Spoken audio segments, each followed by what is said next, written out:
Suspense.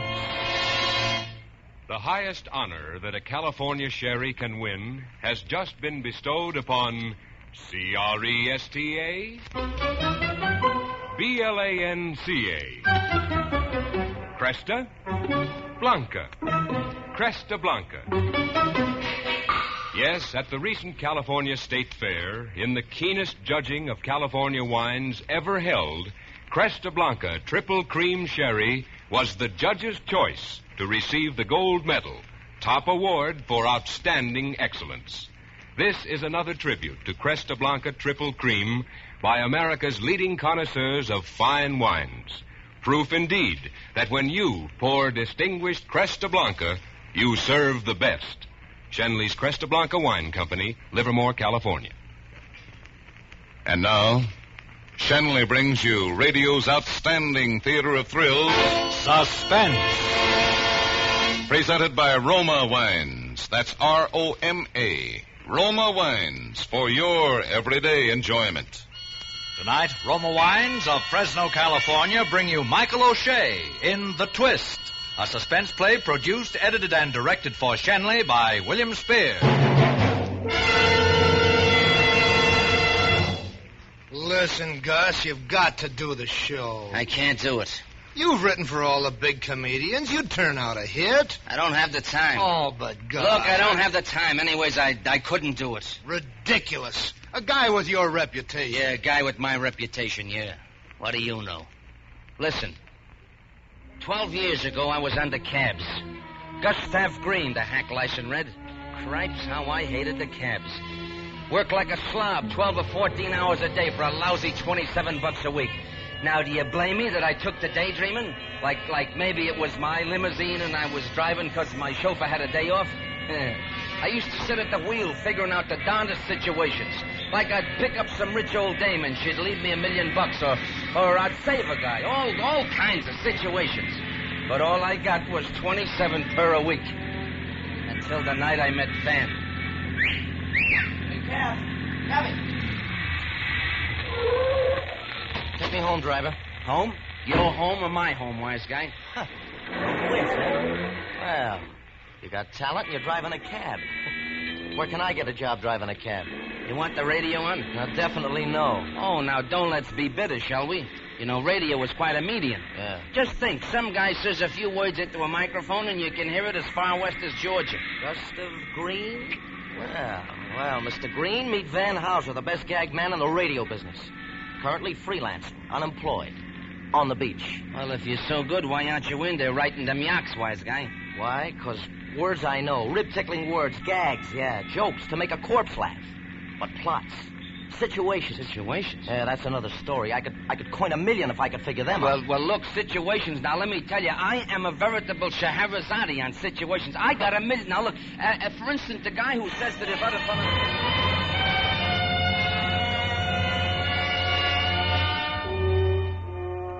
I don't know, something clicked between me and Van Houser. From the beginning, I always hated his guts, the way he talked to me like I was dirt. But up in his room, I started feeding him stories, stuff I dreamed up on the cab. He put it into good words, and it came out very funny, too. Well, inside a couple of years, I was getting $1,500 a week, but I was tied to that guy.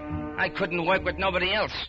I'd sit down with another gag writer and nothing would happen. Yeah, I knew it was Van, or $40 a week in some broken-down job. So I hung on to him like a barnacle. I worked with him, ate with him, played with him. My place was just down the hall from his at the hotel. Sometimes I thought I'd go nuts if I had to look at his sneering, ugly puss another day. And the only satisfaction I had was that he needed me and hated me just like I needed and hated him. But one day, while we were writing a spot for Schmo for a Day, he throws me a very unfunny line. Gus, my goon boy, you may be interested to know that I'm going to marry Julie Phelps. Julie Phelps, a dancer? That's right. She used to be at the club Catalina. She making trouble for you? Cut it. All right. I didn't say nothing against her. All right, you better not. Okay, go ahead and enjoy yourself. Well, thanks. So, Gus, my cornball colleague, we may not be seeing so much of each other hence. Oh, now, look, you don't mean that, but... hey, now, wait a minute. What's going to be with our partnership here? Well, we'll see. I'll talk it over with Julie. No, Van. Now, look, I mean it. We've always done what we wanted to. Loafed all day, worked all night, ate and slept at any crazy hour. Now, no dame is going to stand for that. Huh? Julie is different. No dame is different. Yeah, she knows how we operate. And she knows you, Gus. Yeah, and she's not exactly crazy about me, neither. I was just coming to that. Now, if you want to stay in with me, be nice to her, huh? It won't do no good. Listen, Van, she'll make trouble between us. See, she'll work on that as soon as the knot is tied. I said... Now, listen to me. I'm your pal, Van. A dame like that is bad busy. You know what the Club Catalina... Gus, Julie is 1 in a million. A joke man like you comes a dime a dozen. Okay, if that's the way you feel. That's the way I feel. Pardon me for having any feet, hey? All right, just be nice to her. No cracks. Okay, so I'll be nice. Now, look, about Sunday's show... I said be nice to her. If you're not, Gus, we're finished.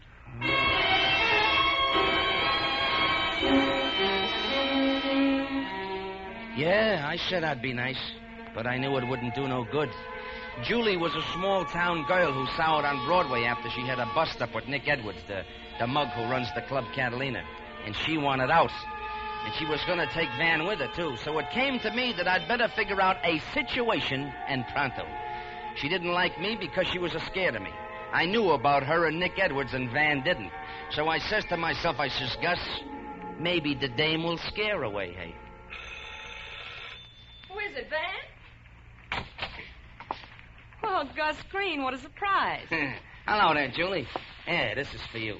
Flowers? Yeah, Van told me about you, too, see, and I figured... They're lovely. Come on in, Gus. Thanks. I miss flowers so much in the city. Back home, the garden's always full of them. Yeah. Say, this is a nice place you got here. Thanks. Yeah, very swanky. Wasn't that chair once in the lobby of the Club Catalina? Well, I bought it when they redecorated the place. Oh, sure you did, honey, but it just reminded me. About what? I just happened to see your friend Nick Edwards today. I haven't seen Nick in months. Oh, sure you haven't, honey, but he's still carrying the torchola for you. I'm not interested. No, I didn't say you were, but you might be interested in the fact that Nick said, if Van Houser marries Julie, so help me, I'll kill him. Did he say that? Now, would I lie, honey? Well, that settles it. I've had enough of show business. Van and me are going back home. Oh, no, you can't do that to Van, Julie. This is his life. What's he going to do in a small town? I don't care. I'm sick of it. I'm sick of all the cheap characters, the bums and the hangers-on. If I want him to, Van will come with me. Oh, look, maybe he would. Well, I'm sure he would. But, Julie, what I really wanted to say was, why don't you give me a few days? I'll go talk to Nick, and who knows, maybe I can fix the whole thing up. Would you, Gus? I'd like to stay for Van's sake. I'd like to see him get a good job with regular hours. Maybe an advertiser. Sure. Nick will listen to me.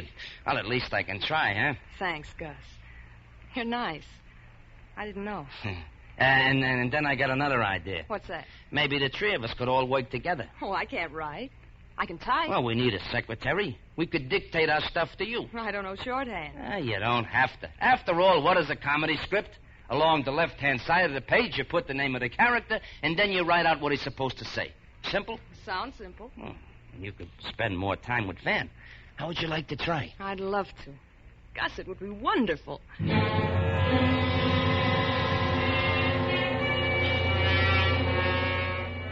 Sure, it'd be wonderful. For me. When she said she'd work with us, Julie was playing a part in a situation that I dreamed up. And let me tell you, it was a good one. Because it ended with me still making $1.50 per week, and Julie Phelps, well, Julie Phelps was just not there. Music chaser and a commercial. Credits and sign off. Got that, darling? Every word, Mr. Hauser. Well, Van, how do you like our new secretary? Oh, she's good, Gus. How come you had such a swell idea, huh? Gus, if this works out, I'll be the happiest person alive. Oh, no, you won't, Julie. I will. Now, come on. I'd like to try dictating. Mm-hmm. Ready? Okay, take a clean sheet of paper. Mm-hmm. Here's a gag sequence for the Fred Benton show. Oh, look who's writing gags. Don't laugh. Genius. Now, look, Fred's talking to Mrs. Mishmash, and she starts reading the wrong page of the script, you see? Yeah. Ready? Let's go. Mrs. Mishmash, please don't laugh at me. Mm-hmm. I think we've made a mistake. Mistake. Uh-huh. Now, Fred Benton, I know I have. Have. Mrs. M, let's start all over from the beginning. Over from beginning. Fred, if you love me, you will. That's funny? No, that's charming. No, John. this is Mrs. Am I going too fast? No, that's Okay, fine. this is Mrs. Mishmash again. I would do anything for you. Anything for you. Fred, he says, I would like to see you. Oh, I'm bored. Okay. Mrs. M again. Let's talk this over. How about tonight? How about tonight? Yeah. Fred, when? At midnight. Midnight. Mrs. M. Come. I'm waiting for you right now. For you right now. Did you get it all? Mm-hmm. Good. Type it right up. Wait. What's the matter? Don't bother, Julie. We couldn't use that corn even on the Benton show. All right, wise guy. Give it to me, Julie. I'll file it under sustainers. Look, if you're going to fight, I'm not going to work for either of you. Van, be a dear and get me a pack of cigarettes downstairs, will you? All right, honey. Gus, don't try to write any more of those charming gags. Get lost. Gus, Yeah? did you get anywhere with Nick? Well, yeah, Julie, he's softening up, but he wants to see you. Gus, I don't want that man near me. Now, look, you don't see him, you better start wearing black. For Van, you know Nick Edwards. I know Nick wouldn't stop at killing, but Now, listen, Julie, I haven't got time to argue with you now. Van will come back, but why don't you come to my place tomorrow night at 11? I'll run in a van for sure. Well, then come before 8 and wait for me. We'll have rehearsals till then. What about Van? Tell him you're going to sleep early or something. What if he calls anyway? I'll cover you. I'll probably be with him anyhow. He must never know about Nick. I get it. Now, listen, Julie, you just leave everything to me, and in a couple of days, you won't have to worry about Nick Edwards again. Yeah, just leave everything to me, and you won't have to worry about anything anymore, Julie Phelps. Not even your own funeral.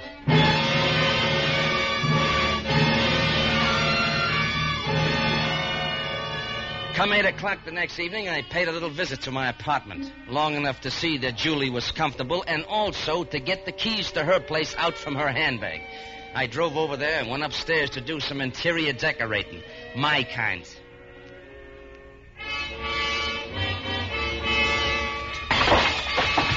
Gonna take Van away from Broadway, are you? Gonna send me back to $40 a week in a pig's ear, you are, Julie Phelps. Get that? In a pig's ear.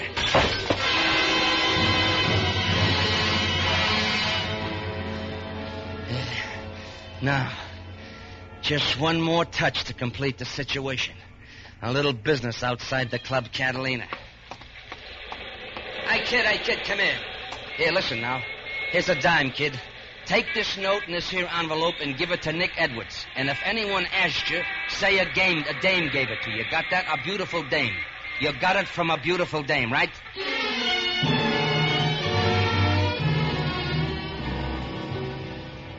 Look, Gus, no more work. Let's knock off. What's the matter, Van? You tired? No. Well, what's eating you? Oh, you wouldn't understand. All right, so don't tell me. I don't care anyhow. All right, it's Julie.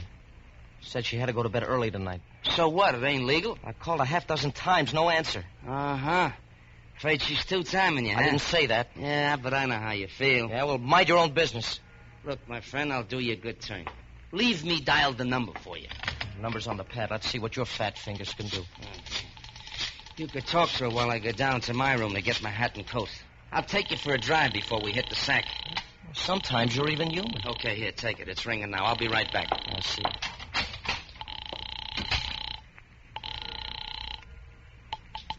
Hello? Julie, darling. Van, Honey, I'm sure glad to hear your voice. Where you been? why? Well, I've been trying to get you all evening. No answer. Then Gus tried Van, to... dear, I told you. I was going home to get some sleep. When I phoned, you must have... Maybe it didn't wake me. Well, now, baby, that's hardly likely with a phone right near your bed. Sometimes I sleep. Julie. I can... Julie, is there someone there with you? Of course not, Van. I'm alone. I'm by myself. What are you... No. Julie. Van! Julie! Van! Julie, what's the matter? Julie!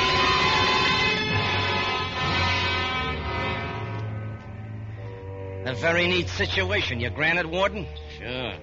Julie being killed in her apartment 2 miles away, Van hearing it over the phone, and me in the next room to him at the hotel.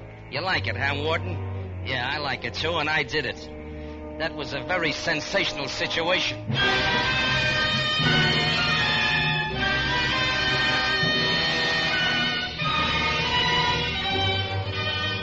For Suspense, Roma Wines are bringing you Mr. Michael O'Shea in The Twist. Roma Wines' presentation tonight in radio's outstanding theater of thrills, Suspense.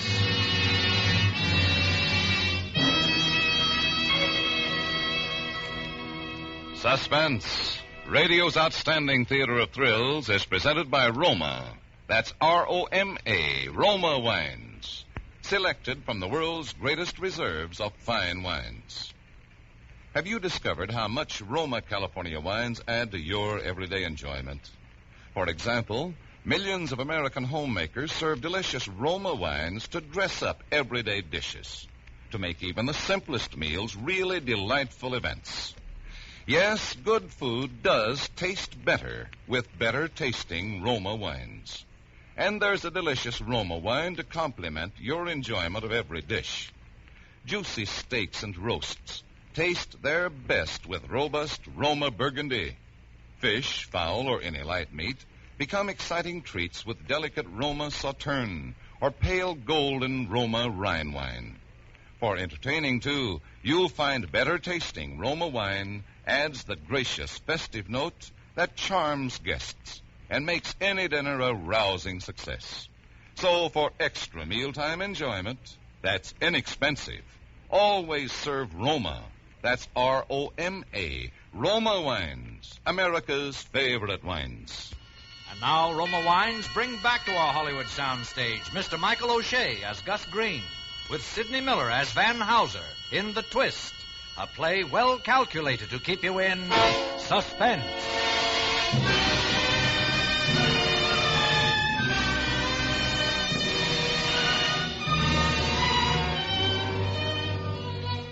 Van was still screaming into the phone when I came down the hall from my place a minute later with hat and coat draped over my very shaking arm. I opened the door.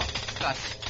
Gus, something's happened to Julie. Huh? Something's happened to Julie. Well, how do you know? Did you get her? Yeah, she answered the phone. So? Well, she sounded funny, like there was someone in the same room, and then suddenly she sounded like she was hit or choked or something. Maybe it's just a gag she was pulling. You know, dames do that sometimes. You think so? Why, sure. No, it couldn't be. I heard her, Gus.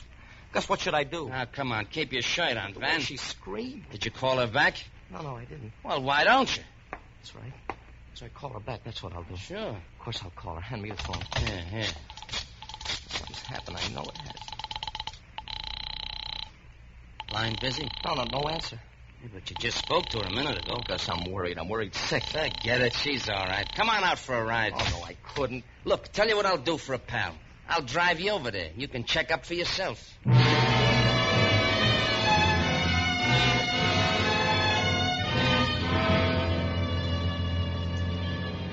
Van looked pretty grim as we drove over to Julie's place in the West 70s. I checked over everything I'd done and figured how I'd work out the rest of the situation. And we turned off Central Park West into the side street where Julie lived on the second floor of a converted brownstone.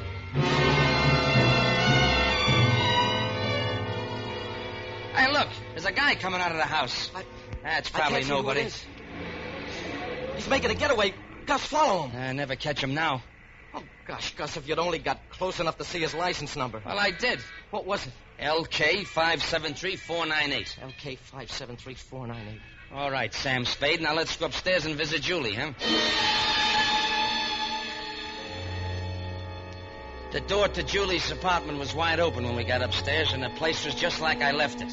Like there'd been some kind of a fight. And then I saw where I'd made a mistake. The telephone where Julie was supposed to be strangled was as neat as a pin. I watched Van's face to see if he noticed it, but, well, he was too broken up to notice anything. Julie. Gus, she was a sweet kid. What do you mean, was? I know. She's dead. What do you know? All you see is that her apartment is all busted up. I heard her scream, didn't I? Gus, I waited 20 years to meet a girl that I could marry. So help me, I'm not going to die till a guy who did this is in his grave. You'll see. You'll see, Gus. I'm kind of mixed up now, but in a little while I'll be able to think. I'll know what to do. Sure, I'll know what to do. Look, that's the telephone. What about the telephone? I'm going to call the police. No, Van, now wait a minute. Don't be crazy. What? Look, put the telephone down. Why shouldn't I call the police? It's very simple. You got no evidence she was murdered. But I heard her scream. Use your eyes, Van. Will you use your eyes? Julie said she was in bed. Has the bed been slept in? And where's her coat? Where's her purse? And where's her hat? They're not here, but she said she... You're right, Gus. You're right, I won't phone. Maybe she's still alive. That's better. Now, look, Van, sometimes we haven't felt too good towards each other, but after all, we've been partners for a long time, kid, and I'll tell you what. I'll do anything. Anything you say to help you out. All right, then, look. Look, just on an off chance, Gus, trace that license plate, will you? Let's find out who that guy was.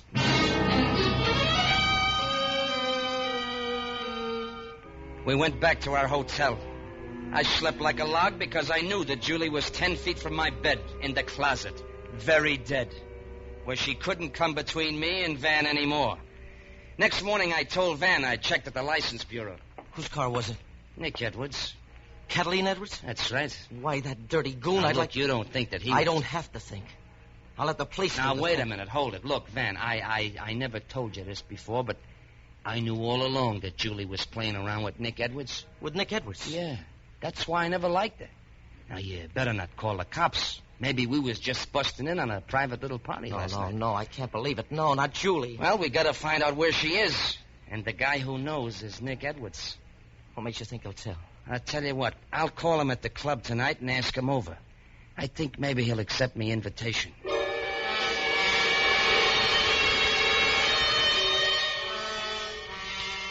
Well, Nick arrived at 11 p.m., and from my window I watched him park his black car in a dark side street near the hotel, just like I told him to. Then I carried Julie's body down the back stairs and put it in the luggage compartment of Nick's car. Nobody saw me. And a few minutes later, I knocked on Van's door. That you, Gus? Come in. Hiya, Van. Hi, Nick. Good evening, Gus. Nick was just telling me, Gus. Look, I'm just as worried about Julie as you guys are, see? Yeah? That's easy to say. Okay. Don't take my word for it. But I've had her house called every half hour all day. Why'd you go there last night in the first place? You haven't been around long, have you? Never mind that, wise guy. Why'd you visit my girl? Who said she was your girl? She was engaged to me. She was tired of you. Why, you Sit no down. good... She told me so herself. When? Yesterday? Then you saw her yesterday, Nick? No, I ain't seen her since she quit working at the club and started to pal around with your friend here. But you just said that... Julie was the only gal who ever had me on the rope, see? But when she called it quits, I went along. She was too good for an ex-con like me anyway, I figured. But last night, someone gives me a note in her handwriting. Oh? What did the note say, Nick? It was the most beautiful thing I've ever seen. I read it over and over until I knew it by heart. Please don't laugh at me. I think we made a mistake. I know I have. Let's start all over from the beginning. If you really love me, you will. I love you. I'll do anything for you. I'd like to see you. Let's talk this over. How about tonight? When? At midnight? Come, I'm waiting for you right now.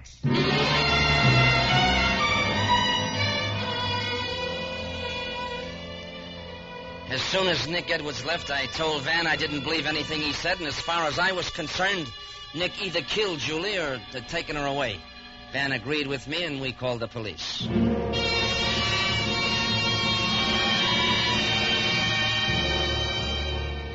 Ah, yes, it all made a perfect situation. The best I'd ever dreamed up. All of Nick Edwards' high-powered lawyers couldn't save him from being sentenced to the chair.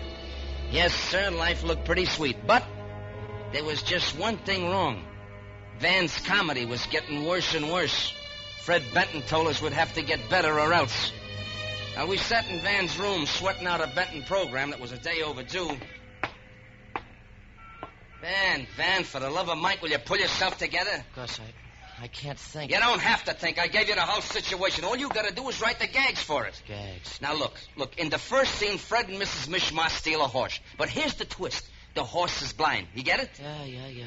Well, come on, then, Give. You know hundreds of horse gags. Now, just give them a twist and fit the situation. I can't. They just won't come. Look, if we don't get this script in tomorrow, Fred will can us. Now, come on, guy, will you write? I'll go write yourself.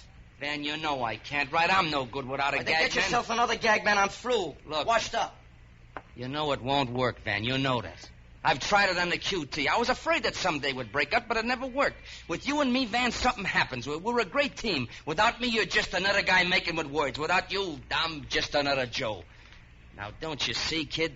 That's why we gotta stick together. Even if we do hate each other's guts. That's why nobody can't never break us up. Now, come on, guy, write, will you? I can't think of anything. Look, how we got something in the files we haven't used. You had a scene you dictated to Julie. What was that? Huh?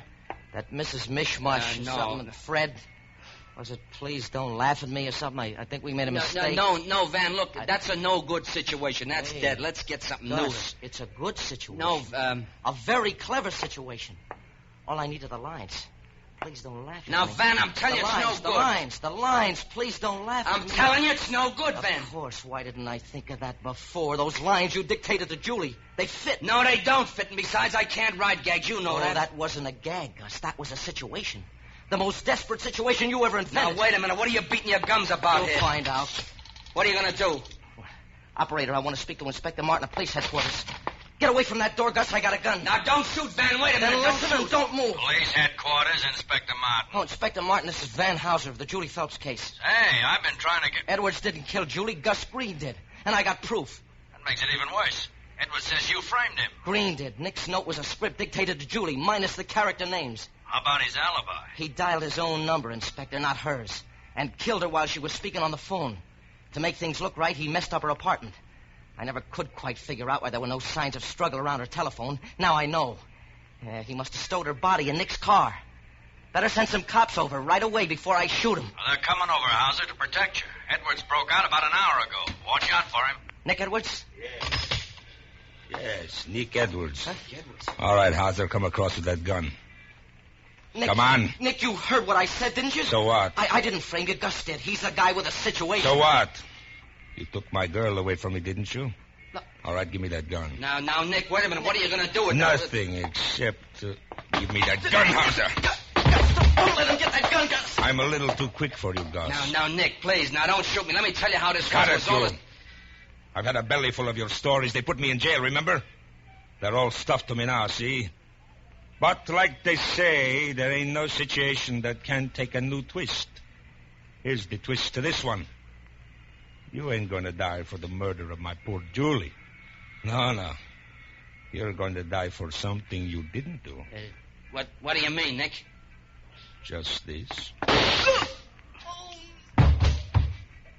The murder of Van Hauser.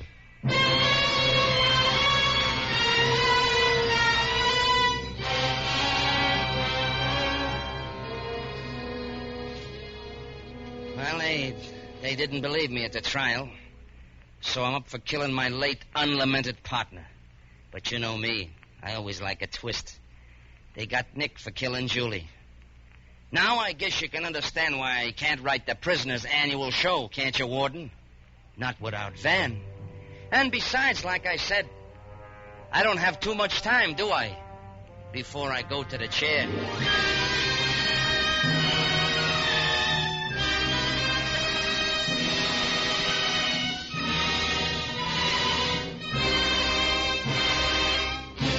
Suspense. The Twist, starring Michael O'Shea, presented by Roma Wines. That's R-O-M-A, Roma, California Wines, America's largest selling wines. When your family and friends enjoy glorious golden amber Roma sherry or ruby red Roma port, you share the rich reward of choicest California grapes, selected and gently pressed at peak taste richness, with ancient skills and wine-making resources unmatched in America. Roma master vintners guide this grape treasure unhurriedly to full taste perfection. These choice wines then are laid down with mellow Roma wines of years before, and from these, the world's great reserves of fine wines, Roma later selects for your taste pleasure. Tomorrow and every day, enjoy this naturally better taste of Roma wines.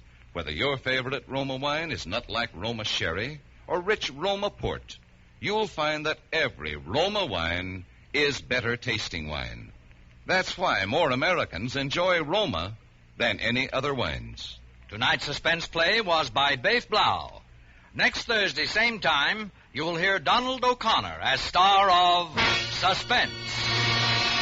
Produced and directed by William Spear for the Roma Wine Company of Fresno, California.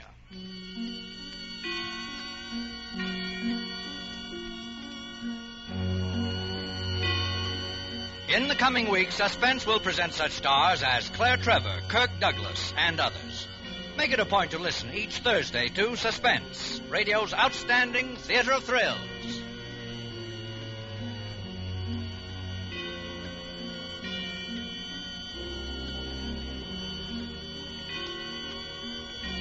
This is CBS, the Columbia Broadcasting System.